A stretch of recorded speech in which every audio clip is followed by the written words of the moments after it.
오늘은 거룩에 대해서 생각을 해보려고 합니다. 사실 우리 레위기에서 우리말로 거룩이라는 단어를 한글 성경을 이용해서 검색을 하면 그렇게 효과적이지는 못해요. 이 거룩이라는 한글도 쓰였지만 거룩할 성자가, 한자말 성자가 레위기 도처에 쓰여버리는 바람에 거룩이라는 한글 검색어로는 나오지는 않죠.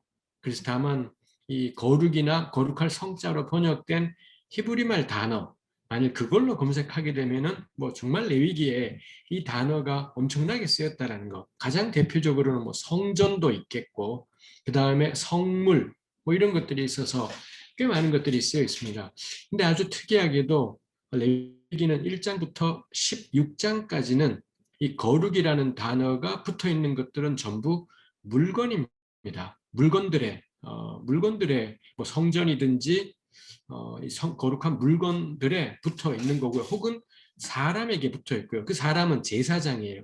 제사장이 거룩한 뭐 이런 사람에 붙어 있고, 그 다음에 또 하나가 날짜에 붙어 있습니다. 거룩한 뭐 날짜들, 이 안식일 같은 이런 날짜들이 있겠고, 그래서 사람이나 날짜는 뭐 달리 제도라고도 할 수 있겠습니다만, 그 다음에 물건이나 장소 뭐 이런 것들에 거룩이 붙어 있고요.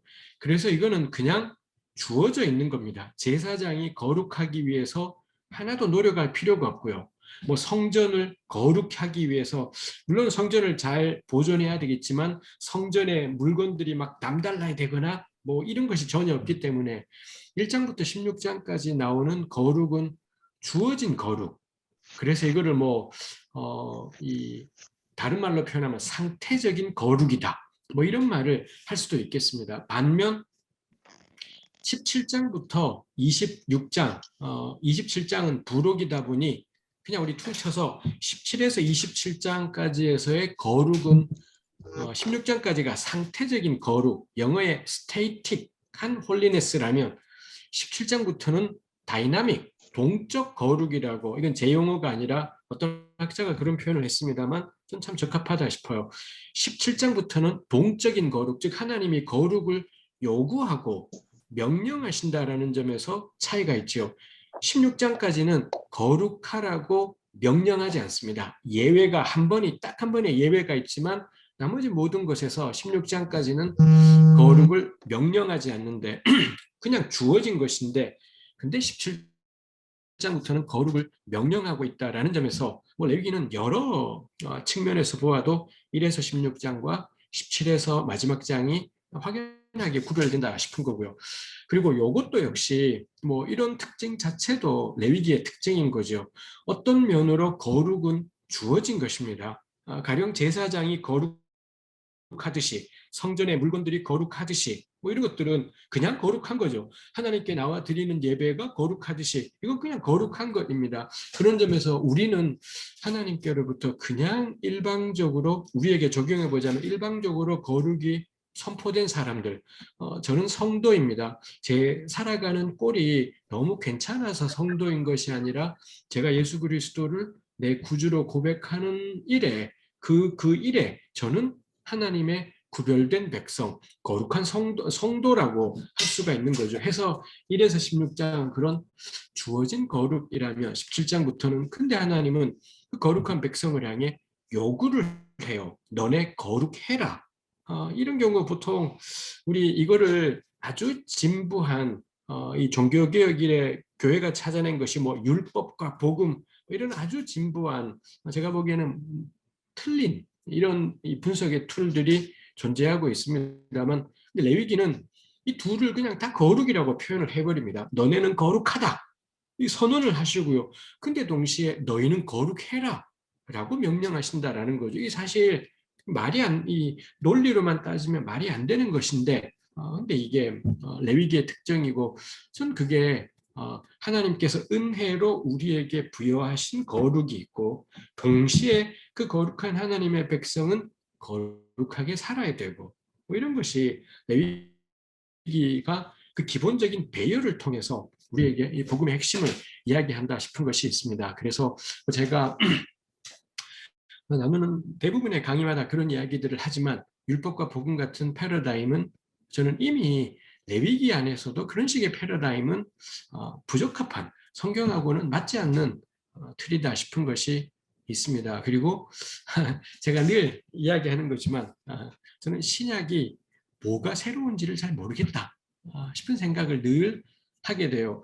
예수님으로 말미암아 하지만 제가 예수님을 조금도 부인하지 않고 예수님으로 인해 구약 성경에 나타난 하나님의 말씀을 깨닫게 되었습니다만, 저는 이미 구약 안에 복음의 진수들이, 복음의 진리들이 그대로 드러나 있고, 그렇기 때문에 바울 같은 경우 로마서에서 그가 만나고 경험했던 그 복음의 핵심을 이 당시 그리스도인들에게 설명하기 위해서 바울이 예로 드는 사람이 아브라함과 다윗, 예수님의 옛자도 모르던 아브라함과 다윗을 들어서 그 복음의 핵심을 전한다라는 점에서도 저는 정말 구약 안에 충분하다 생각이 듭니다. 그래서 저는 사실 어디 가든 제가 도전하고 싶은 것이, 그래서 사실 저의 강의를 뭐 한두 번이라도 듣게 되면 저 양반한테 신약은 뭐야? 이 생각이 당연히 들 것 같고요. 전 사실 모든 그리스도인들이 무조건 고민해야 되는 문제가 신약은 뭐야가, 이건 제 고민이 돼야 되는 게 아니라, 사실은 모든 그리스도인들은 신약은 왜 있지? 예수님은 이 땅에 왜 오신 거지? 전 그 질문을 모든 그리스도인이 당연히 해야 된다라고 생각을 합니다. 근데 대부분 하지 않습니다. 왜냐하면 거기 암묵적으로 깔린 전제는 구약은 허접하고요, 불완전하고요, 완성되지 못했고요. 근데 예수께서 오셔서 완성하시고 완전케 하시고 뭐 이런 것들이 암묵적으로 깔려 있습니다. 그러니 신약은 뭐지를 물을 이유가 사실은 없어요. 왜냐하면 구약이 사실은 이 신약만한 정경이라기보다는 그보다 열등한 책이 되어 있기 때문이겠다 싶은 것입니다. 오늘 뭐 주제가 그쪽이 아니니 그리로 빠지지는 않겠습니다. 다시 돌아오겠습니다. 그래서 레위기는 우리에게 주어진 거룩과 살아가야 될 거룩을 똑같은 단어로 표현하고 있다는 게 참 중요한 점인 거고, 긴장이 있다 싶은 것이 있습니다. 동시에 레위기의 거룩은, 한편으로 레위기의 거룩은 가령 돼지고기를 먹지 말아야 되는 그런 요구가 있습니다. 아니, 돼지고기 백날 안 먹어봐야 내 성품이 바뀌지도 않고 내가 이웃을 더 사랑하게 되지도 않아요. 하나님을 돼지고기 안 먹으면서 하나님 더 좋아하게 됐어요. 저는 고대 이스라엘 사람들도 돼지고기 안 먹어서 하나님을 더 사랑하게 되었을지 잘 상상이 되지 않습니다. 왜 지키나 싶은 이런 규례도 하나님이 요구하시는 것이 있고요.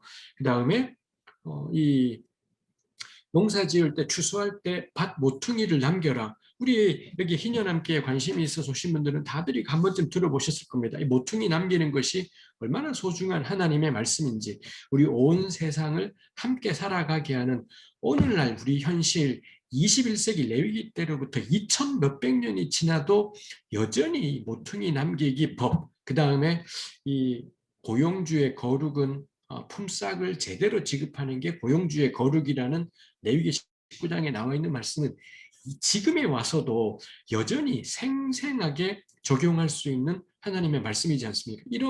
이걸 우리가 딱 잘라 말하면 윤리적인 권면이잖아요. 가난한 이웃을 돌아보고 모두가 함께 살아갈 수 있는 세상, 철저하게 윤리적인 말씀인데, 돼지고기 먹지 말아라 하고 이 노동자에게 품삯을 제 시간에 지급하라, 이거를 레위기는 거룩이라는 틀로 같이 담아내고 있다는 것, 이것도 역시 저는 레위기의 매우 독특한 점이라고 생각합니다. 저는 이거 양자택일할 수 없다라고 생각을 해요. 돼지고기 먹지 말라는 말씀은 지금 우리한테는 해당되지 않는 말씀이고, 근데 노동자에게 정당한 품삯, 사실 한국교회는 노동자에게 정당한 품삯, 이 말씀 내팽개쳤어요.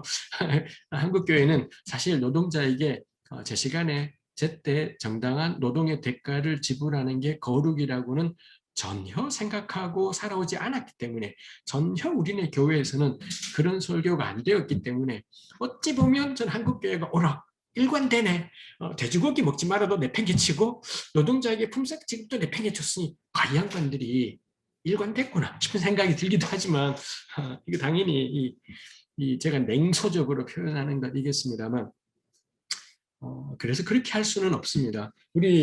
제가 늘 씹어대는 것 중에 하나가 이 웨스트민스터 신앙고백이나 칼빈의 기독교 강요회나 이분들 이전에도 이미 제가 계속 공부하면서 보니 토마스 아퀴나스, 그 쟁쟁한 이름을 가진 분 역시 구약, 그때부터도 이미 구약 율법을 세 가지 정도로 나누면서 제사법이 있고 보편타당한 도덕법이 있고 뭐 이런 구분들은 이 칼빈만의 문제가 아니라 꽤 오래 전부터 이런 식의 구분들을 해왔던 것입니다. 그러고는 계속 교회가 시도를 했던 게, 제사법 같은 경우는 오늘날의 효력이 없고, 살인하지 말라, 도덕질하지 말라, 이런 십계명 같은 도덕법은 보편타당한 가치를 가진다. 이런 식으로 우리네 교회는 계속 시도들을 해왔습니다. 저는 이거 율법이 어떤 특징을 가진 법들이냐를 분류를 했다라는 점에서 이런 식의 구분이 매우 괜찮은 구분이라고 생각을 하고요. 진짜 문제는 뭔가요? 제사법은 지금 우리한테는 예수 그리스도로 말미암아 소용이 없어졌고, 근데 살인하지 말라는 지금도 보편타당한 법이고, 누가 그걸 정하냐라는 거예요. 어디에 제사가 폐지되었다라고, 도대체 어디에 그런 진술들이 나오며 살인하지 말라 같은 말씀은 지금도 보편타당하다라는 것의 근거는 뭐냐라는 거고요. 그리고 어떤 법이 제사법이고 어떤 법이 도덕법인지를 누가 정할 거냐. 우리가 사실 뭐 번제를 드려라가 제사법이다라는 게 어쩌면 직관적으로 쉬운 일일 수 있습니다. 그 다음에 노동자에게 제 시간에 품삯 지급하라 같은 건, 그럼 이런 법들은 도덕법인 건지, 사실 이거 굉장히 애매한 것이 있지요. 한국교회는 노동자에게 제 시간에 품삯 지급하라를 도덕법이라고 생각하지 않아요. 요거 칼빈 류의 해석 접근에서는 레위기 19장에 나오는 말씀 같은 경우는 기껏해야 시민법 정도로 구분이 될 겁니다. 이런 시민법들은 이스라엘이라는 국가가 사라지면서 더 이상 우리한테는 해당되지 않는 뭐 이런 정리들이 되어 있기도 하지요. 그래서 율법의 성격에 따라 제사법, 도덕법, 시민법 나눌 수는 있겠지만 전 이거는 문제되지 않는 것 같습니다. 문제가 되는 건 그중에 어떤 건 효력이 있고 어떤 건 효력이 없다가 근거가 없다라는 것, 기준이 없다라는 것, 그 점에서 무원칙적이다라고 저는 생각을 합니다. 그리고 정작 레위기에 사실 이런 법들이 잔뜩 모여 있는 셈인데, 레위기는 제사법, 번제에 관한 이야기나 아니면은 정말 우리랑은 안 맞는, 오늘도 우리가 어기고 있는 돼지고기 먹지 마라는 말씀이나 노동자에게 정당한 품삯,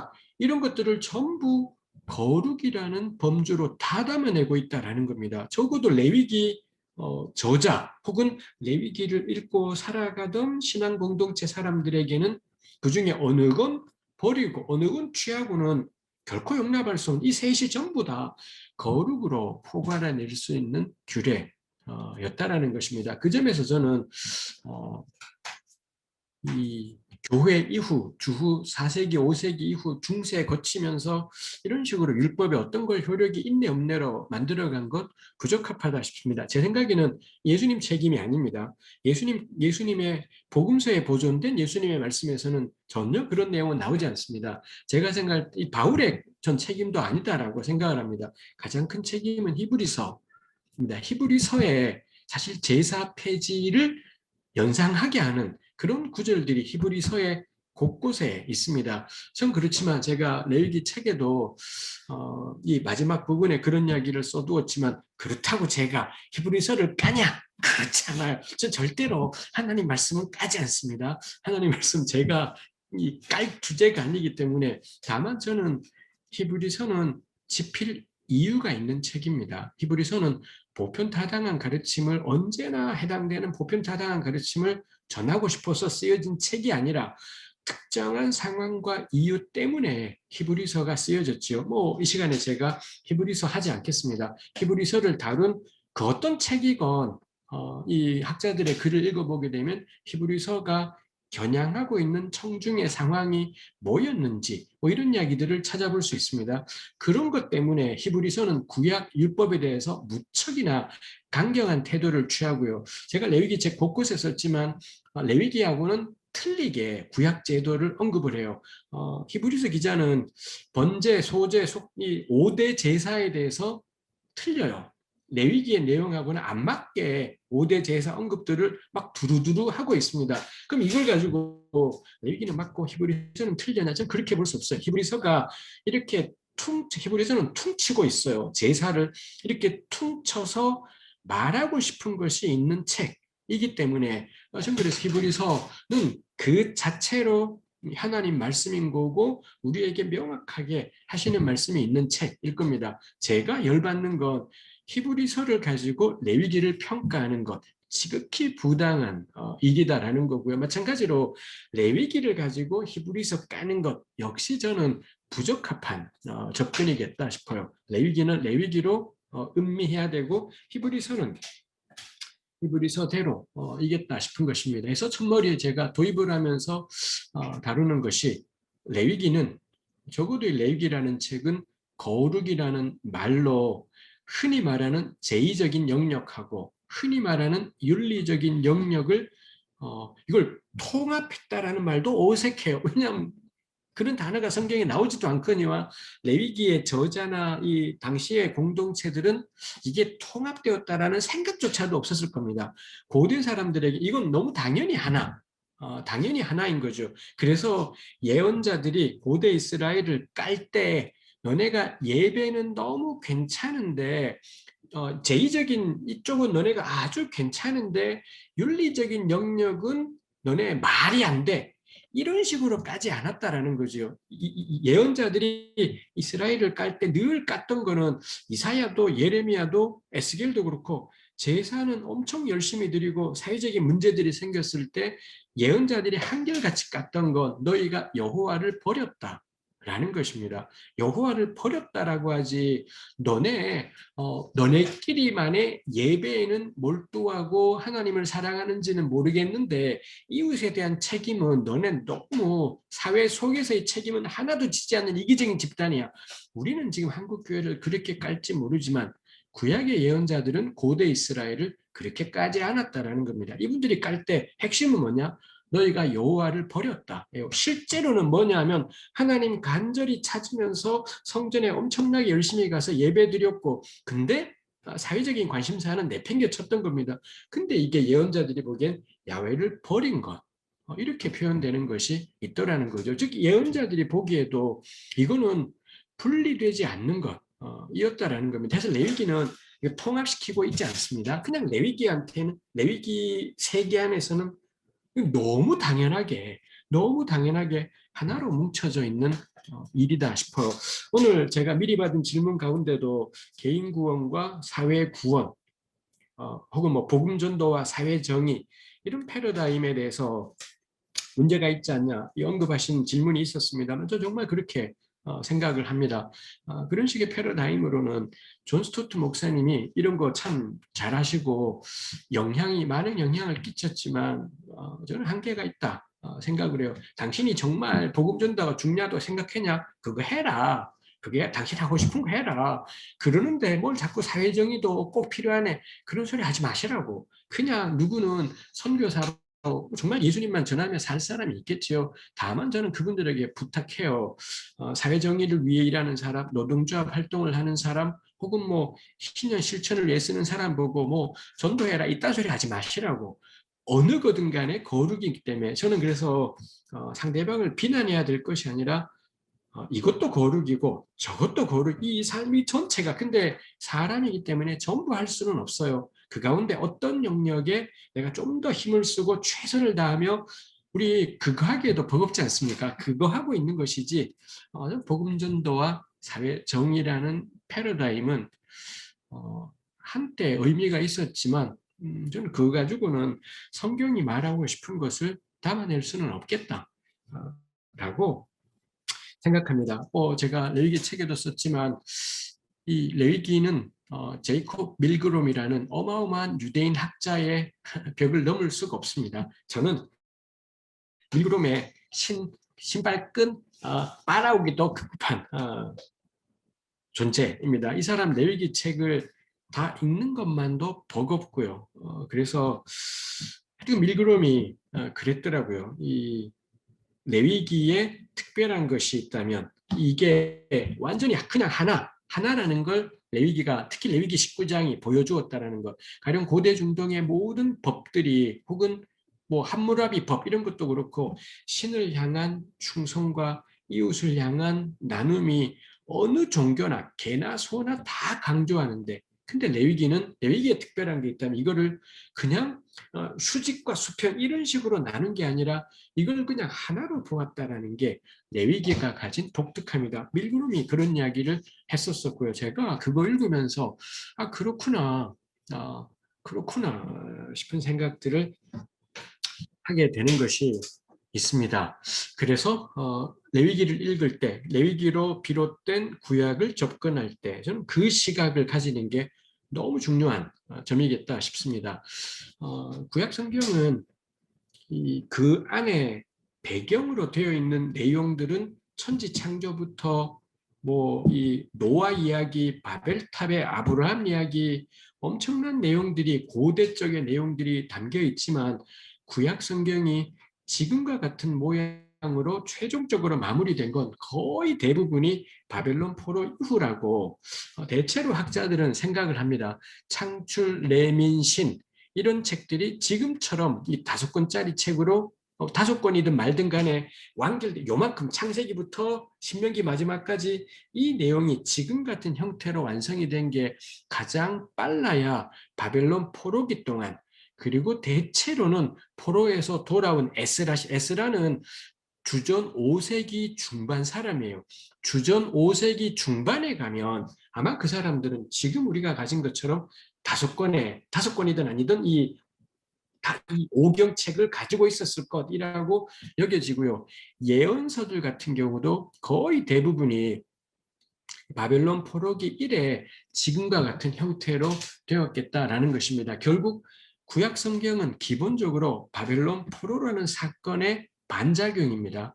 사실 바벨론 포로가 엄청난 사건인 것이, 이 우리 가령 구원의 확신을 포기할 수 없잖아요. 이 칼빈주의 교리 가운데 성도의 견인이라는 것이 있지 않습니까? 하나님이 한번 부르신 백성을 반드시 끝까지 지키시는, 그래서 우리가 언제나 내가 아무리 한심한 꼴이 되더라도 우리가 낙심하지 않는 것은 예수 그리스도께서 우리를 건지셨다라는 것, 주님의 보혈이 있다라는, 이게 우리의 이 믿음과 확신의 근거이지 않습니까? 그 점에서 구원의 확신이라는 건 사실은 굉장히 중요한 것이지요. 그거에 해당되는 게 고대 이스라엘에서는 하나님께서 그 이름을 두신 성전이 있고요. 이거를 이 어떤 흐름에서는 야훼께서 성전에 임재하신다라고 생각하고, 신명기 같은 책에서는 야훼께서 그 이름을 거기에 두셨다고 생각하고, 어떤 식으로 생각하건 성전이야말로 야훼께서 이스라엘 가운데 동행하심의 상징인 겁니다. 그 다음에 또 하나가 다윗의 나라예요. 하나님이 다윗과 영영한 언약을 맺으셨다라는 이게 있는 겁니다. 이게 이스라엘로 하여금 마지막까지도 자신들이 하나님의 백성임을 돌아보게 하고 붙잡게 만드는 것이 이 두 가지의 기둥인 거죠. 거기에다가 또 하나를 더한다면 약속의 땅입니다. 하나님께서 이 땅을 우리에게 주셨다라는 이 세 가지 정도가 성전, 그 다음에 이 약속의 땅으로서의 가나안 땅, 다윗의 나라, 한 가지 더 하자면 저게 있거든요. 선택받은 백성으로서의 이스라엘. 이게 이스라엘 신앙의 네 가지 기둥. 제가 생각할 때 둘로만 표현하면 성전과 다윗의 나라. 요거 뭐 성전을 달리 말하면 시온이라고도 할 수 있겠죠. 성전과 하나님의 나라, 성전과 다윗의 나라, 요게 있겠고요. 더 추가한다면 하나님이 그 허락하신 이스라엘, 그 땅, 그 다음에 그 땅에 살고 그 백성으로 살도록 선택하신 이스라엘, 이 네 개가 고대 이스라엘을 지탱하는 정말 네 가지의 기둥이라는 겁니다. 근데 바벨론 포로 사건, 이게 다 깨진 거예요. 성전이 파괴되어 버렸고 다윗의 나라는 끝장났고 이스라엘은 남의 땅에, 이방 땅에 쫓겨나 버리는 신세가 되었고 더 이상 그들은 약속의 땅에 살지 못해요. 이런 정도의 이스라엘을 지탱하는 네 가지 기둥이 다 무너지게 되어버리면 그러면은 대부분은 종교가 사라져 버립니다. 그 신앙 자체가 사라져 버리고 없어져 버려. 고대 모든 대부분의 종교는 다 그렇게 없어졌습니다. 근데 놀랍게도 이스라엘은 그때부터 반성을 해요. 왜 우리가 이 꼴이 되었지? 왜 우리가 이 꼴이 되었지 하면서 그러면서 이 사람들이 발견한 게 야훼의 말씀을 선포했던 예언자들이 진짜였구나. 그 양반들이 이런 말씀 진즉 했었는데 그 양반들 진짜였구나. 그러면서 우리가 쫓겨난 건 야훼께서 안 계신 것이 아니라 진짜 그분이 살아 계시기 때문에 우리가 쫓겨났구나 해서 쫓겨남이 하나님의 임재의 상징이 돼버린 것이더라는 거고요. 그 다음에 놀랍게도 에스겔 같은 사람은 그 쫓겨난 땅 그발 강가에 야훼께서 현존하시는 이방 땅에 하나님이 등장하는 엄청난 경험까지 하게 된 거죠. 하나님의 땅은 이스라엘이 아니라 그 어디나 야훼께서는 움직이시는구나. 뭐 이런 것들이 되는 거죠. 해서 우리 대부분이 바벨론 포로 사건이 얼마나 엄청난 사건인지가 잘 다가오지 않습니다. 이 사건이 가진 엄청난 충격, 그게 예언자들의 글을 수집하게 만들고요. 그리고 그들이 포로로 살다가 돌아가게 될 때, 그럼 이제 우리 어떻게 살아야 되지? 야훼께서 우리에게 원하셨던 게 뭐지? 그러면서 완성이 되는 게 창세기부터 신명기까지의 이 규례라고도 할 수 있겠고, 뭐 가르침이라고도 할 수 있겠죠. 통상 우리가 법이라고, 율법이라고 부르지만 이게 우리가 생각하는 실정법 같은 법은 아니에요. 뭐 레위기 몇 장 몇 절에 의해서 너는 죽어 뭐 이렇게 되었는가 하는 어려운 이야기일 것 같습니다. 가장 공통적으로 말할 수 있는 건 오경 내용은 가르침이었다라는 겁니다. 새로 돌아온 공동체들을 구성하고 그 공동체가 모두가 합의하고 원칙으로 삼을 수 있는 가르침, 그게 오경이었다라는 거죠. 그리고 이 오경의 한가운데 레위기가 놓여 있습니다. 뭐 레위기가 한가운데라는 건 제 책의 앞부분에 뭐라 설명했던 것이 있습니다. 그래서 저는 레위기를 읽을 때 이 사람들이 무슨 생각을 하며 이런 법들을 모았을까가 저는 그거 생각해 봐야 될 겁니다. 역시 사전 질문 가운데 그런 게 있었습니다. 오경은 하나님이 주신 말씀이지만 훗날에 사람들이 기획, 이런 책을 만들어야 되겠다 의도를 가지고 기획해서 만들어낸 책이 아니냐, 이런 질문이 있었습니다. 아주 정확한 표현이라고 생각합니다. 성경이 하나님 말씀이라는 건 입증이 안 돼요. 이거는 증명이 불가능한, 가령 하나님이 살아계시다는 증명이 불가능합니다. 하나님이 살아계시다는 어떻게 알고 있나요? 성경이 그렇게 말하니까요. 성경이 그럼 진짜라는 걸 어떻게 아는가요? 성경은 하나님의 말씀이니까요. 성경이 하나님 말씀을 어떻게 알아? 성경이 그렇게 말하니까요. 그걸 어떻게 믿어요? 하나님 말씀이니까. 이거는 뱅뱅 도는 이야기, 막 뱅뱅 돌다가 그런 이야기지. 이거는 철저하게 모든 신앙은 철저하게 주관적인 겁니다. 하나님 살아계시다, 예수님 나 위해서 죽었다라는 건 결코 객관적이지 않은 믿음으로 주관적으로 고백하는 것인 거겠죠. 그래서 그건 입증될 수 없는 것입니다. 근데 예수님을 믿는 순간에, 뭐 저 같은 경우가 그렇습니다. 예수님 믿는 순간 신구약 성경이 하나님 말씀이라는 건 그냥 저는 받아들여졌던, 믿어졌던, 그래서 저한테는 팩트이지만 다른 사람들에게는 전혀 이건 팩트가 아니에요. 구약 성경이 고대 이스라엘의 책이다, 이건 팩트이지만 구약 성경이 하나님 말씀이라는 팩트가 아니라 컴패션이에요. 저의 신앙 고백이지 객관적인 사실은 아닐 것입니다. 객관적인 사실이라고 능력이 있냐? 하나도 그렇지 않아요. 수학에 1 더하기 2는 3 겁나 객관적이에요. 근데 1 더하기 2는 3, 와 너무 객관적이야, 내 삶이 바뀌었어, 그런 일이 생기지 않습니다. 그런 객관적인 사실 때문에 삶이 바뀌는 것이 아니라 어떤 사건에 대한 나 개인의 주관적인 해석, 이게 내 삶하고 맞아떨어지게 되면 그게 우리 삶을 바꿔버려요. 우리 다들 어느 날 들었던 설교가 다른 사람은 다 졸았는데 나는 그 설교가 내한테 들어와서 하나님이 날 부르시는구나, 지금도 이렇게 해서 신학교를 가는 분들이 존재하기도 하기 때문에 좀 그런 것이 있겠죠. 해서 레위기는 좀 주관적으로는 하나님의 말씀이라고 고백을 합니다. 객관적으로는 어떻게 되었을까요? 포로기, 그리고 포로기 이후에 유대인 공동체에서 새로 시작하는 공동체가 과거를 돌아보고 미래를 기대하며 어떻게 살아가야 될지 삶의 원칙으로 기획하여서 모아낸 책, 그렇게 해서 편집해낸 책이 레위기라고 보는 게 저는 객관적인 사실일 거다 싶습니다. 근데 우리가 이거를 규명해내긴 학자들이 겁나 노력을 해요. 레위기가 최초에는 어떤 꼴이다가 이렇게 1장 27장까지 왔을지, 아마도 레위기의 1장부터 16장까지는 좀 더 전에, 나라가 망하기 전에 1장 16장에 이런 이 제사 제도들이 유통이 되고 있다가 17장부터 26장은 좀 더 나중에 이 법들이 정비가 되고, 그리고 최종적으로 이게 결합이 되어서는 우리가 지금 가진 레위기가 되었을 거다. 이게 대체적으로 레위기 연구자들이 생각하는 레위기의 그림이지만, 이건 다 추측이고 뭐 그럴듯한 추측인 것이겠습니다. 그래서 제가 이 이야기를 드리는 까닭은, 레위기를 읽을 때 저는 포로를 경험한 공동체, 그리고 포로에서 돌아와서 새로운 세상을, 엄청난 실패를 경험했던 그 공동체가 무슨 소망으로, 무엇을 기대하며, 무엇을 꿈꾸며 이와 같은 법들을 모았을까? 전 그 상상력이 우리에게 꼭 필요한 일이겠다 싶어요. 그래서 그 사람들은 있는 법들을 죄다 모으지 않습니다. 선별해요. 선별해서 지금과 같은 것을 만든 것이죠. 그렇다면 저는 우리가 이 법을 읽을 때 계속 질문할 게, 이걸 통해 무엇을 의도했을까? 뭘 하고 싶었던 거지? 이거 우리가 물을 필요가 있겠습니다. 그래서 레위기의 내용들을 보게 되면, 이 레위기는 전반부에 제사법이 나와 있습니다. 저는 그래서 1장부터 16장까지는 이 하나님 앞에, 거룩하신 하나님 앞에 나아가는 제사에 대해서 다룬다라고 뭐 그렇게 정리를 했습니다.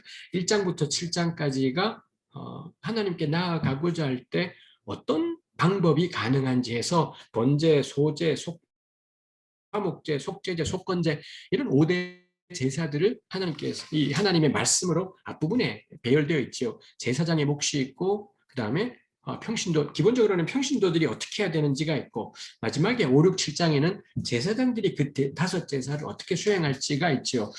그 다음에 필요한 것이, 이렇게 제사는 이렇게 드려라. 그럼 그 다음에 필요한 게, 이 제사를 집전할 사역자, 직무를 감당할 사람이 필요하죠. 그래서 레위기 8, 9, 10장에는 제사장들이 세워지지요. 그 다음에 이제 제사에 대해서 알았고, 제사장이 세워졌고, 그럼 이제 가서 제사를 드려야 될 겁니다. 그러면 그때 필요한 게, 내가 지금 제사 드릴 만한 상태인가? 라는 점검이 필요하겠지요. 해서 레위기 10장 8절부터 11절이 레위기 10장에 툭 존재하는 말씀이지만, 사실 저는 이 말씀이 매우 중요하고 특이한 말씀이라고 생각합니다. 뜬금없이 레위기 10장 9절에 제사장들 술 마시지 마라 라는 말씀이 있어요. 그래서 수많은 사람들을 하여튼 심란하게 하는, 왜 술을, 이런 생각이 들게 하는 곳이 있습니다만, 구약 성경은 술에 대해서 하나도 부정적이지 않아요. 마음껏 상관없다 이겠습니다만, 여기 같은 경우, 그런데 제사장은 자기 직무를 수행할 때, 레위기도 이미 전제가 있습니다. 모든 제사장이 동시에 성전에서 사역하는 게 아니라 순서가 있어요. 여기 우리 역대기 같은 데 보면 반차라는 게 있죠. 그래서 제사장은 24개의 반차로 나누어서 돌아가면서 이 성전 직무들을 수행하는 거죠. 자기 반차가 성전 직무를 수행해서 들어가야 될 때, 그때는 절대로 술 마셔서는 안 된다라는 겁니다. 이게 술에 뭐 이것도 마찬가지입니다. 그럼 술만 안 마시면 되냐? 그게 아니라 11절에 보면, 그래야지 너희가 거룩하고 속된 것을 분별하며 부정하고 정한 것을 분별하고, 그 다음에 야훼께서 명하신 규례를 가르치게 된다. 술 안 마시는 그리스도인이, 하나님의 백성이 목적인 게 아니라 거룩과 속, 정과 부정, 요거를 사람들에게 잘 가르치는 것, 요걸 분별하고 가르치는 것, 이것 때문에 술 마시지 마라 라고 권면하는 것 이겠죠. 해서 여기에 10장 10절에 툭, 거룩, 속, 정, 부정이라는 4개의 단어가 나와 있습니다. 여기에만 이게 잔뜩 모여 있고, 특히 속됨 같은 경우는 레위기 다른 부분에 나오지도 않아요. 그래서 이 구절은 진짜 특이하다 싶은데, 사실 레위기는 이 4가지 체계 위에, 이 4가지 단어 위에 레위기는 존재하고 있습니다. 거룩, 하나님은 거룩하시고요. 그 다음에 하나님이 아닌 모든 것은 기본적으로 속됩니다.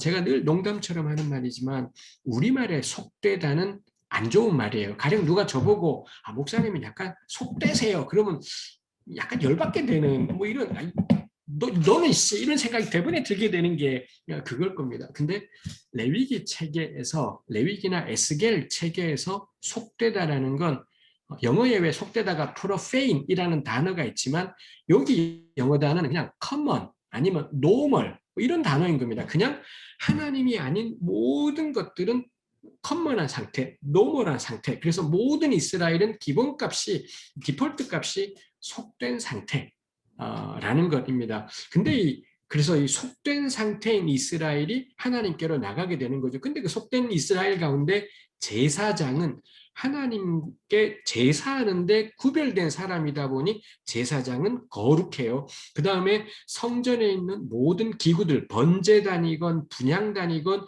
이건 전부 하나님께 제사하는 것과 연관된 것이다 보니 얘들은 기본적으로 거룩한 것이죠. 하나님 말고는 하나님은 내재적인 거룩한 분입니다. 그 존재 자체로 구별되신 분이고 하나님 말고 나머지 전부는 파생적인 거룩이에요. 기본적으로는 전혀 거룩하지 않은데 하나님과 관계되기 때문에 거룩한 제사장이 그렇고 진설병이 그렇고 안식일이 그렇고 오늘 또 이때 모든 이스라엘이 가령 거룩하다면 하나님의 백성이기 때문에 거룩이 되는 거죠. 해서 기본적으로 이스라엘은 속된 상태, 이게 성과 속, 이게 두 개의 반대 개념입니다. 즉 하나님과 하나님 아닌 나머지 전체. 근데 하나님 아닌 나머지 전체는 언제건 하나님과 연관되면 거룩이 돼요. 근데 이 거룩은 계속 존재하는 거룩이 아니라 하나님과 관계될 때만 거룩인 거고 그렇지 않을 땐 다시 노멀, 정상값을 회복하게 되는 뭐 이런 것이죠. 그 다음에 또 하나가 이게 부정과 정이 있지 않습니까? 정하다란 모든 이스라엘은 기본값, 디폴트 값이 정한 상태입니다. 이스라엘의 남성이건 여성이건 기본값은 정한 상태인 거고 해서 이스라엘의 기본값은 속되면서도 정해요. 이게 이스라엘의 기본인 거죠. 이 속되고 정한 이스라엘은 하나님께로 나아갈 수 있고 그러면 그 이스라엘은 거룩한 상태가 되는 거고요. 다시 일상에서는 속되고 정한 상태인 거죠. 근데 어떤 경우에 이스라엘이 자신의 정함을 잃어버리게 되는 경우들이 있더라는 겁니다. 그래서 부정으로 돼요. 부정으로 되었을 때 부정한 존재가 거룩으로 나가잖아요. 그럼 부정이 죽어버리게 되는 이 하나님의 거룩하고 부정은 만날 수가 없기 때문에 부정이 터지게 되어버리는 뭐 이런 일들이 있죠. 그래서 이스라엘이 속되고 정하면 예배할 수 있는데 근데 지금 자기의 상태를 살펴서 내가 지금 부정한 상태구나. 그럼 하나님께로 나아가선 안 되고 조치들을 취해야 되죠. 대부분의 부정은 시간이 지나면 해결되는 것들이 있고요. 어떤 부정들은 제사를 드려야지 해결되는 부정이 있고 뭐 이런 것이 있더라이죠. 해서 이스라엘을 일시적으로 야훼께 나가지 못하게 만드는 그 상태가 뭐냐? 부정인데 부정에는 가장 기본적으로는 죄가 있죠. 도덕적인 죄들. 내가 사람을 죽이거나 그럼 그 사람은 부정한 상태, 제의적으로 부정한 상태입니다. 이 사람은 하나님께 나아갈 수 없다. 라는 것이죠. 근데 이 사람이 하나님께로 나아가려고 한다. 그럼 이 제사는 그래도 제사는 하나도 효력이 없습니다. 그냥 그 제사는 아무 의미가 없는 오히려 하나님을 더럽히는 것. 왜냐하면 부정한 것으로 나오기 때문에 그래서 야훼께서 이스라엘을 진노하시고 심판하시게 되는 뭐 이런 일들이 있지요. 해서 도덕적인 죄가 이스라엘을 부정하게 만드는 거고요. 레위기 16장까지는 도덕적인 죄를 다루지 않습니다. 전부 다 제의적인 죄들을 다루는 거죠. 해서 가령 이 먹지 말라고 금한 것을 먹게 되었을 때 혹은 뭐 이런저런 것들에 대해서 이 상태는 부정한 상태인 거죠. 그때는 하나님께로 나아가서는 안 되고 대부분은 시간이 좀 지나야 되고 그 다음에 몸을 씻고 입고 있던 옷을 빨면 회복. 이제 그 다음 하나님께 나가면 되고요. 어떤 것들은 상태가 좀 심각하기 때문에 시간이 지나고 옷을 빨고 몸을 씻는 것에 더해서 제사도 드려야지 다시 회복되는 뭐 이런 것이 있기도 하지요. 그래서 10장 10절에 거룩 속 부정정 이런 말씀이 있고 그리고 11장부터는 정결 규례가 나와요. 언제 그럼 내가 부정해지는지 그걸 11장부터 15장까지 설명합니다. 저는 이게 매우 논리적이다 생각해요. 1장부터 7장은 5대 제사를 알려주시고 8, 9, 10장은 이제 집전할 제사장을 세우고 그 다음 11에서 15장 제사 드리기에 앞서서 지금 우리 상태가 어떠냐를 점검하는 정결 규례들을 제시하더라라는 것입니다. 여기 속에서 이 돼지고기 먹지 마라로 비롯되는 이런 음식 규례가 나와 있습니다. 저는 음식 규례에서 우리가 주목할 것이 우리 성경책을 펴고 계실런지요. 레위기 11장에 이 어떤 짐승이 정하고 어떤 짐승이 부정한지, 즉 부정한 짐승은 먹으면 안 되고요. 정한 짐승은 먹을 수 있는 것이지요. 그러고는 43절, 11장 43절에 가면 너희는 기는 바 기어다니는 것 때문에 자기를 가증하게 되게 하지 말며 또한 그것 때문에 스스로 더럽혀 부정하게 되게 하지 말라. 나는 여호와 너희의 하나님이라 내가 거룩하니 너희도 몸을 구별하여 거룩하게 하고 땅에 기는 들짐승으로 말미암아 스스로 더럽히지 마라. 난 너희 하나님이 되려고 너희를 애굽 땅에서 인도하여낸 여호와라. 내가 거룩하니 너희도 거룩하라. 이렇게 되어 있습니다. 제가 아까 그 얘기를 했지 않습니까? 16장까지는 다 상태적인 거룩이고 17장부터는 동적인 거룩. 해서 17장부터는 거룩을 명령하는데 16장까지는 딱 한 번의 예외가 있다라고 했습니다만 그게 여기입니다. 레위기 11장은 이 전반부에 속한 챕터로서 여기에서는 거룩하라라는 명령은 한 번도 나오지 않아요. 근데 유일하게 나오는 게 11장 45절입니다. 11장 45절에 내가 거룩하니 너희도 거룩하라. 이 11장 45절하고 거의 똑같은 게 레위기 19장 1절, 2절 그리고 19장의 가장 마지막 절. 사실 레위기 19장을 11장 45절에서 딱 표현하고 있는 것이 있더라는 거죠. 이거 겁나 흥미로운 지금 같이 보고 계시는 분들이 그닥 흥미로워 보이지 않아 보입니다만 하여튼간에 아주 흥미로운 본문입니다. 우리 내가 거룩하니 너희도 거룩하라 묵직하잖아요. 특히 제가 오늘 레위기 19장에 대해서는 저는 하지 않으려고 합니다. 제가 영상으로도 온갖 곳에서 이런 이야기를 했기 때문에 그리고 질문하신 분들도 보니 너무 뻔한 정글에서 안 할 거, 19장은 안 할 겁니다. 내가 거룩하니 너희도 거룩하라. 굉장한 말씀인데, 근데 그 엄청난 말씀이 19장에 있고 또 어디 있냐? 여기 있어요. 돼지고기 먹지 마라에 내가 거룩하니 너희도 거룩하라 있기 때문에 그래서 오늘날 우리는 이 레위기 11장을 가볍게 개물시 돼지고기 얌얌 뭐 이렇게 되는 것이 있습니다. 그렇지만 만만치 않다는 것. 그 딱한 전반부에 딱 한 번 나오는 내가 거룩하니 너희도 거룩하라가 여기에 있다라는 건 이거는 결코 간과할 수 없는 것이다라는 거죠. 적어도 레위기만 가지고는 레위기는 11장을 엄청나게 중요하게 부각시키고 있다라는 점이지요. 왜 어떤 짐승을 부정하다라고 하는 걸까에 대해서 정말 수많은 이야기들이 있었고요. 저는 대체로 이제 이 메리 더글라스라는 미국의 인류학자였고 또 구약을 연구하신 분 덕분에 이 문제가 거의 이제 정리가 되었다 싶습니다만 핵심은 경계를 넘어가는 것입니다. 가령 우리 머리카락이 있잖아요. 가령 누군가가 머리카락이 뭐 얼굴에 붙어 있든지 혹은 뭐 우리 여기 옷에 머리카락 붙어 있으면 다들 약간 더럽다면서 떼어주려고 하지 않습니까? 뭐 그런 것들이 있지 않습니까? 근데 가령 머리카락이 비누에 있을 때 가령 비누에도 머리카락이 있으면 누가 우리 같이 쓰는데 그 사람 먼저 머리 감고 나간 다음에 비누에 머리카락 요즘 우리 비누 잘 안 쓰지만 하여튼 비누에 머리카락 있으면 야 더럽게 비누 머리카락 그러잖아요. 근데 우리 정신 차려야 될 게 비누에 묻은 머리카락 겁나 깨끗한 거예요. 이게 더러운 거지. 이게 진짜 더러운 거지.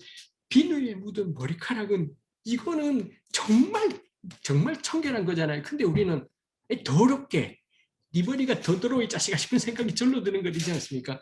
그때 우리는 왜 그걸 더럽다라고 하냐라는 거죠. 왜냐하면 머리카락이 있어야 할 곳에 있지 않기 때문입니다. 사실은 있어야 할 곳은 여기죠.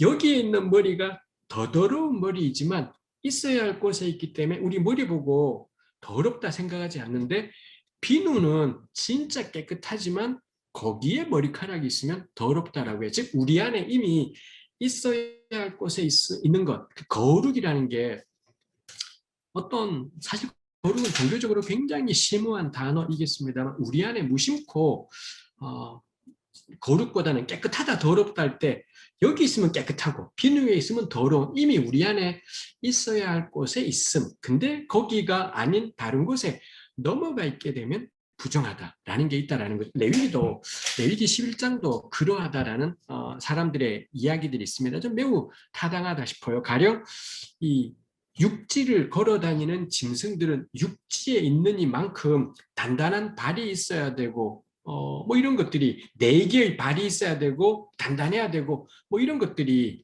있겠더라라는 겁니다. 물에 있다면은 물에서 살아가기에 적합한 지느러미도 있고 비늘도 있고 그래야 되겠다라는 거고요. 근데 어떤 것들은 물에 있는데 물에 있는 것 같지 않은 가령 지느러미와 비늘이 하나도 없는 이 뱀장어 같은 이런 것들은 그러면 있어야 할 곳에 마땅히 있을 모습하고 안 맞다. 사실 요거로 전부 다 따지면 어려워져요. 이게 만만치 않은 것이 생깁니다만 하여튼 기본적으로는 그런 것이 있죠. 그리고 어떤 것들 가령 이 기어다니는 것들의 특징이 얘네들은 육지를 살아가는 놈들인 건지 땅속을 살아가는 놈들인 건지가 모호한 점이 있죠. 지렁이도 마찬가지인 거겠고요. 해서 경계를 넘나들더라라는 것입니다. 특히 구약 시대 때는 모든 사람이 죽으면 매장되고 사람은 죽으면 땅속으로 간다고 여겨지지 않습니까? 그래서 이스라엘도 그렇고 고대 중동도 땅속은 죽음의 세계라고 생각을 했습니다. 우리 그리스 로마 신화에도 이 죽음의 땅속의 신이 하데스, 이 죽음의 신이지 않습니까? 그래서 땅과 가까우면 가까울수록 죽음과 닿아 있기 때문에 부정하다 뭐 이런 것들이 있죠. 그래서 기는 것들이 특히 레위기 11장에도 기는 것들이 이 문제가 되는 것이 있습니다. 해서 저는 뭐 말이 길었습니다만 레위기 11장의 정부 정책의 핵심은 뭐냐? 경계를 넘나듦입니다. 한 경계 안에 있는 것이 있어야 할 곳에 있는 것이 아니라 경계를 넘나들고 우린 요걸 요즘에 뭐라 그러죠? 변종, 하이브리드라고 해서 이 섞으면은 더 괜찮아진다. 뭐 이런 생각이 있습니다만 구약은 철저해요. 하이브리드는 다 부정해요. 그래서 두 종류로 섞어 짠 옷도 입어서는 안 되는 거고요. 두 종류의 씨를 한 밭에 뿌려서도 안 되는 거고 이런 것들 다 경계를 넘나드는 것에 대해서 단호하게 듣는 것이 있죠. 그럼 왜 이런 법들이 있는가 할 때 결국 말하고 싶은 11장이 결국 말하고 싶은 건 하나님의 백성의 구별된 삶 이라고 생각합니다. 하나님의 백성은 하나님의 규례를 따라 살아가는 거지 이랬다 저랬다 일 수는 없다는 것서 돼지고기를 먹으면 결국 어딘가는 해롭기 때문에 안 먹냐 전혀 그런 것이 아니라 돼지고기가 해롭냐 안 해롭냐의 문제이지 않습니다. 하나님의 백성은 하나님의 규례를 따라 살아가 먹는 것 때문에 사는 것이 아니라 규례가 살게 그래서 어떤 음식은 먹어도 돼 어떤 음식은 먹지 말아야 돼가 있습니다. 이거 먹으면 해로워서가 아니라 하나님의 규례가 우리를 살게 한다는 것, 이걸 보여주는 것이 이 음식 규례라는 거죠. 사실 만나도 마찬가지죠. 만나를 통해 정말로 말하고 싶었던 건 사람은 떡으로만 사는 것이 아니라 하나님의 말씀으로 산다. 요거 보여주고 싶었던 것인 거고요. 그래서 레위기 11장에 저는 11장이 그래서 오늘날에 폐지된 것이 아니라 살아있다라고 저는 생각을 해요. 왜냐하면 하나님의 백성의 구별된 삶. 다만 오늘날에는 우리가 경계를 넘나드는 삶이 무엇일지 오늘날에 우리는 어떤 모습으로 하이브리드를 선택을 해서는 이 하나님의 규례와 이런저런 것들을 다 섞어버리는지 이건 우리의 몫인 것인 거겠죠. 고대 사람들은 음식으로 표현했다면 오늘 우리의 몫이 있는 것이겠지만 여전히 타당하다 싶은 것입니다. 이거와 연관해서 여기에 스스로 더럽혀 부정하게 되게 하지 말라, 스스로 더럽히지 말라가 있습니다. 우리 레위기 18장을 한번 보시겠습니까?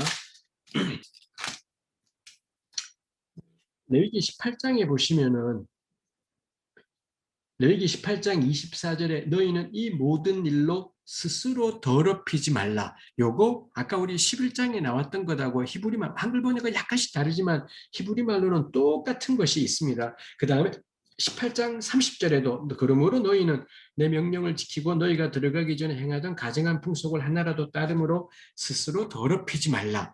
이 표현이 레위기에 아무데나 있는 것이 아니라 11장에 한 번 나왔고요. 그 다음에 어디 나오느냐? 여기 나오는 겁니다. 그 사이에는 딴 데 나오지 않습니다. 18장에 나오고요. 그 다음에 또 나오는 것이 레위기 20장입니다. 레위기 20장에서도 이 레위기 20장 7절에 보면 너희는 스스로 깨끗하게 하여 거룩하라. 거룩을 명령하는 말씀. 요거 레위기 11장하고 겹쳐지는 것인 거겠고요. 그리고 레위기 20장 마지막에 22절에 가면 나의 모든 규례와 법도를 행하라가 있고요. 25절에 가면 너희는 짐승이 정하고 부정함과 새가 정하고 부정함을 구별하고 내가 너희를 위하여 부정한 것을 구별한 짐승이나 새나 땅에 기는 것들로 너희의 몸을 더럽히지 마라. 너희는 나에게 거룩하라. 내가 너희를 구별하였습니다. 레위기 20장은 명확하게 레위기 11장을 끌어오고 있지 않습니까? 해서 레위기 11장, 레위기 18장, 레위기 20장은 논리가 똑같아요. 스스로 더럽히지 마라. 내가 너희를 구별시키기 위해서 너희를 택하였으니 거룩하라. 요 논리가 레위기 전체에서 11장, 18장, 20장 요 세 군데에서 작동하고 있더라라는 겁니다. 근데 18장이 뭔가요? 금지된 성관계입니다. 동성성이 남자 동성성행위 금지를 비롯해 금지된 성관계 이야기가 18장에 있고 20장에 있고 그러더라라는 거죠. 전 이거 책에서 훨씬 더 자세하게 설명을 했었습니다만 가령 동성성행위는 레위기 18장에 나오는 동성성행위 금지는 지금도 해당이 되지만 레위기 11장에 나오는 돼지고기 먹지 마라는 지금도 해당이 안 돼. 틀린 견해라고 생각을 합니다. 왜냐하면 11장과 18, 20장의 논리가 같아요. 내가 너희를 구별하기를 원한다. 스스로 더럽히지 마라. 너희는 거룩하라. 이게 11장에도 있고 20장에도 있다라는 겁니다. 근데 왜 그 중에 하나는 지금은 해당이 한다고? 왜 그 중에 하나는 지금도 해당이 되냐? 둘 다 받든지 둘 다 내팽개치든지 해야 된다라는 거고요. 그리고 이 두 본문에 결국 말하고 싶은 건 뭐냐? 경계를 넘지 마라 라는 겁니다. 그래서 레위기 18장과 20장에 금지된 성관계는 전부 다 경계를 넘어간 성관계 드린 겁니다. 그래서 하여튼 그런 관계들이 쫙 나와 있습니다. 그럼 우리가 18장, 20장을 읽으면서 물어봐야 되는 건 뭔가요? 레위기가 생각했던 경계가 지금 우리한테도 해당되냐? 라는 질문이 필요한 거죠. 고대 이스라엘 사람들은 이게 경계라고 생각을 했습니다. 가령 어떤 지렁이나 뱀 같은 것들이 땅 위와 땅 아래로 다니는 것, 이거 부정이다라고 생각을 해요. 근데 오늘날에는 그게 우리에게 경계냐? 라는 것입니다. 그 다음에 레위기는 우리 밤에 형제 자매님들 두루 계신 데서 그렇습니다만 가령 이 여성 동성 성행위는 레위기는 언급하지 않습니다. 근데 여성의 수가는 또 언급을 하고 있습니다. 그러면은 기준이 뭐냐? 라는 거죠. 남자 동성 성행위, 남자와 짐승 관계, 여자와 짐승 관계는 다 언급이 되는데 여자 동성 성행위는 언급이 없더라는 거죠. 그러면 왜? 그럼 레위기에 따르면 레즈비언 관계는 괜찮다라는 거야. 뭐 이렇게 이거 말이 안 될 겁니다. 이 기준이 뭐냐면 딱 하나가 사정입니다. 남자 관계, 남자 짐승, 여자 수컷 짐승, 그 다음에 이건 전부 다 어느 쪽이든 간에 사정이 일어나는 관계, 정자가 생겨나는 관계, 이게 레위기가 생각하는 경계입니다. 그 씨가 이 정자가 제 경계 안에 존재하는 것. 이게 레위기 18장, 20장이 생각하는 경계라는 겁니다. 지금 이게 우리한테 해당이 되는 거냐? 라는 겁니다. 지금 우리한테 이런 식의 남자의 사정 여부를 가지고 금지된 성관계를 설명하는 게 지금 우리한테 해당이 되는 건가 싶은 거죠. 그래서 저는 우리가 오늘날 질문해야 되는 건 오늘 우리가 그럼 어떤 식의 경계가 필요한 건지 이게 사실은 우리가 질문해야 될 문제지. 레위기 18장에 나온 금지된 성관계는 지금도 타당해 좀 부적합하다 생각을 해요. 거기에 하여튼 거기에 나와 있는 관계들은 원체 근친 관계이다 보니 사실 지금도 여전히 타당하게 금지되고 있는 것이 있습니다. 그거는 딱 하나 이유예요. 문화적인 이유입니다. 문화적인 이유. 이 근친 관계라는 근친이 어디까지냐라는 거는 문화적인 거고요. 시대적인 그런 일일 겁니다. 그래서 문화가 아직 안 바뀐 게 있다 보니 18장, 20장이 지금도 통한다 싶은 게 있는 거지, 저는 그게 보편타당한 가치가 있어서는 아니겠다라는 거죠. 그래서 제가 지금 짧게 후닥닥 설명을 하면서 계속 나누고 싶은 것이, 이 본문은 고대 이스라엘을 배경으로 무엇을 말하고 싶은 거냐, 그걸 말하기 위해서 당시 그 사람들하고 연관해서 어떤 규례로 설명하느냐 라는 거고요. 그럼 우리는 그 사람들이 말하고 싶었던 것, 이게 우리가 귀 기울여야 될 거고, 이걸 위해 설명했던 툴들, 이건 우리랑 해당되지 않습니다. 이런저런 사회적인 것들이 바뀌고 문화적인 것이 바뀐 것도 있고, 안 바뀌었기 때문에 해당되는 것 같지만 바뀐 문화가 있어서 이게 그냥 올 게 아니구나 라는 것이 있겠다라는 거죠. 그럼 저는 레위기를 읽을 때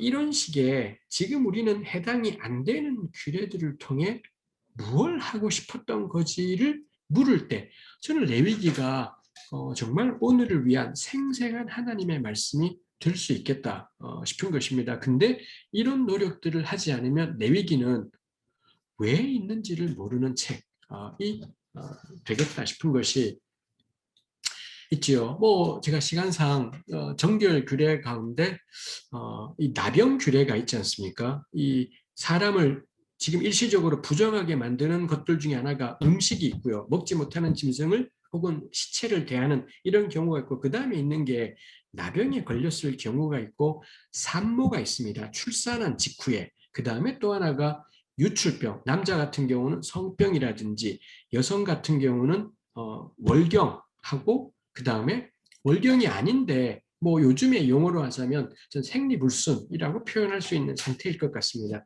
이런 것들이 레위기 11장부터 15장까지에 나와 있습니다.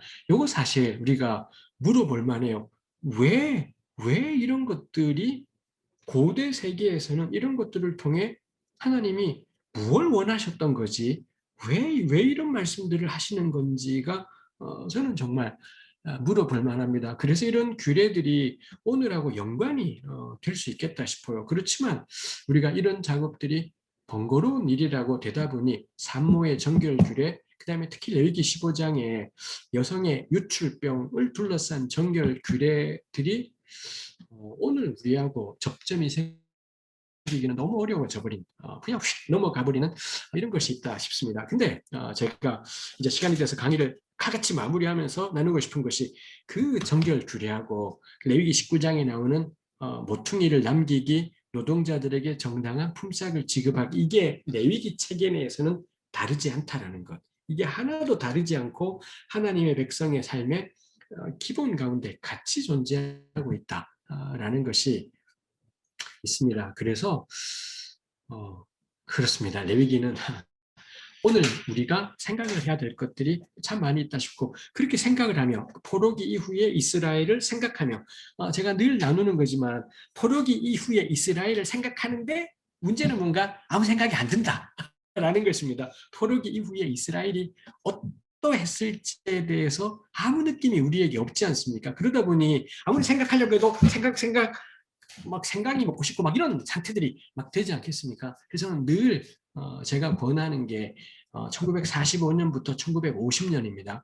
해방 직후, 해방만 되면 새 세상이 되었겠다, 새 세상이 오겠다. 해방된 조국에서는 내가 마치 우리 시편 기자가 말하는 것처럼 내 하나님 전에 문지기로 살아도 좋아. 악인의 장막의 첫날보단 내 하나님 전에 문지기로. 이런 마음, 이게 저는 해방 직후에 조선 사람들의 마음이었을 겁니다. 근데 해방 직후에 한국 땅이 얼마나 끔찍했는가. 근데 거기에서 무언가 꿈꾸었던 사람들, 요거 생각하면서, 그러고는 레위기를 읽으면은 이 사람들이 뭘 생각하며 이런 규례들을, 이런 촘촘한 규례들을 만든 걸지, 저는 우리가 레위기를 읽을 때 완전히 다른 느낌들을 가지게 된다 싶어요. 그럼 전 레위기는 굉장한 변화를 그래서 가져오는 책이라고 생각해요. 물론 제가 이사야서를 강의할 때는 이사야서를 그렇게 읽으니까 뭐가 다 된다라고 말할 거고요. 근데 뭐 지금은 레위기이기 때문에 레위기야말로 저는 가장 중요한 책이구나 싶습니다. 일단 제가 나누는 강의는 여기까지 하겠습니다. 고생하셨습니다.